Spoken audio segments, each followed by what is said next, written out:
Thank you, Mr. Vice President. My name is Ms. Entisar al-Obadi. I came from Iraq to be a witness before you on what is called war on terror and how the activities of those who wage a war on terrorism are failing in finding the root causes of the problem. In fact, they are seeking other purposes and other results. I should like to affirm before you that there are systematic and institutionalized violations of human rights daily under the banner of combating terrorism. This means that we have to review all the policies that are implemented in the combating of terrorism, because these policies must respect human rights and must be addressed towards the true terrorists.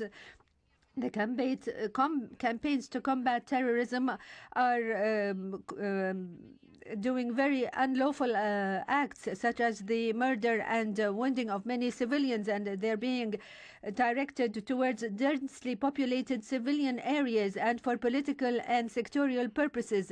They launch indiscriminate, wide-scale, arbitrary detentions, as well as torture and other inhumane treatment under the pretext that the detainees are terrorists. This has led to a humanitarian catastrophe and the flows of refugees and the destruction of property. This is what happened in Iraq. At the same time, we see that the true terrorists are free. They received support from the governments, from the international community. They become officials in the official bodies. They are a very serious wave of new terrorism. These the rules and laws to combat terrorism have shrunk the space of NGOs and those who defend human rights, as well as the journalists who are subjected to many restrictions. Protesters, when they violate peaceful demonstrations and public order, we can no longer call the protest as a peaceful protest. However, we categorically reject that peaceful protests can be branded as a safe haven for the terrorists.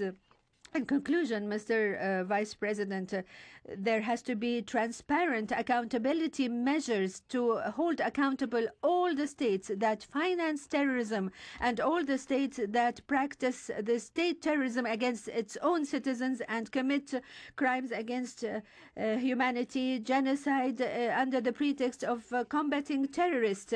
The United Nations have to review the combating terrorism policies and must draw up new and effective policies in compliance with the international human rights laws.